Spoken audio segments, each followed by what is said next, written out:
जय माता दी भक्तों, माता रानी की कृपा आप पर सदैव बनी रहे। आज सुनिए सबसे पावन महीने की सबसे पवित्र कथा। ये कथा आपके जीवन के सारे कष्ट दूर करेगी। लेकिन उससे पहले अगर आप भी चाहते हैं कि माता रानी की कृपा आप सभी पर बनी रहे तो जल्दी से वीडियो को लाइक कर दीजिए और कमेंट बॉक्स में प्यार से जय माता दी लिखकर अपनी हाजिरी माता रानी के चरणों में लगाएं। तो चलिए मेरे साथ कथा का रसपान करते हैं। एक बार कार्तिक माह की अमावस्या तिथि के दिन देवी लक्ष्मी पृथ्वीलोक पर विचरण कर रही थी, परंतु गहरे अंधकार के कारण देवी अपने मार्ग की दिशा से भटक जाती हैं। उसी मार्ग में आगे चलते चलते उन्हें एक स्थान पर कुछ दीपक की रोशनी दिखाई देती है। देवी उस रोशनी के समीप जाती है तो देखती है कि वहाँ एक झोपड़ी है, जहाँ एक वृद्ध स्त्री अपने घर के बाहर दीपक जलाए हुए थी और झोपड़ी का द्वार खुला हुआ था। देवी लक्ष्मी उस वृद्ध महिला के पास जाती है और उससे कहती है कि मैं इस घने अंधकार में रास्ता भटक गई हूँ, क्या मुझे आपके यहाँ रात भर रुकने के लिए स्थान मिल सकता है?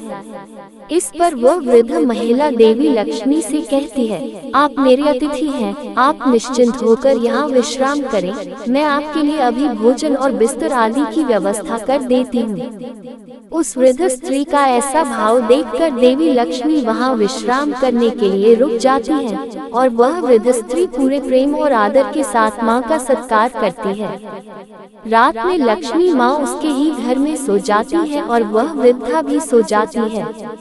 इस प्रकार माता लक्ष्मी उस महिला की सेवा भाव और समर्पण के भाव से अत्यंत प्रसन्न होती है।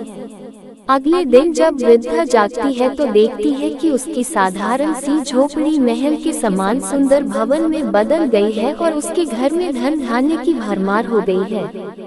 सभी सुविधाओं से युक्त उस बेहद भव्य महल में किसी भी चीज की कमी नहीं है। ये सब देखकर वह वृद्धा अत्यंत हैरान रह जाती है।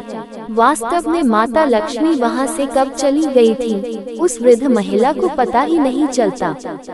और इस प्रकार वह वृद्धा अपने घर में आई उस स्त्री का ध्यान करने लगती है। तब माता लक्ष्मी उसे दर्शन देती है और कहती है कि कार्तिक अमावस्या के दिन उस अंधकार समय में मार्ग भूलकर मैं तुम्हारे पास आई थी। मैं तुम्हारे सेवा भाव से अत्यंत प्रसन्न हूँ। जिस प्रकार तुमने दीपक जलाकर कार्तिक मास की अमावस्या को रोशन कर दिया, उसी प्रकार इस दिन जो भी दीपक जलाएगा और प्रकाश से मार्ग को उज्जवल करेगा, उसे मेरा आशीर्वाद सदैव प्राप्त होगा। माना जाता है कि इस दिन भक्तों द्वारा जहाँ जहाँ दीप जलाए जाते हैं और प्रकाश होता है, वहाँ माँ लक्ष्मी का आगमन अवश्य होता है और धन समृद्धि का अभाव नहीं होता। तो भक्तों, ये थी कार्तिक अमावस्या की सबसे पौराणिक कथा। ऐसी ही अन्य धार्मिक कथाओं को सुनने के लिए हमारे चैनल स्टोरी टाइम के साथ बने रहिए।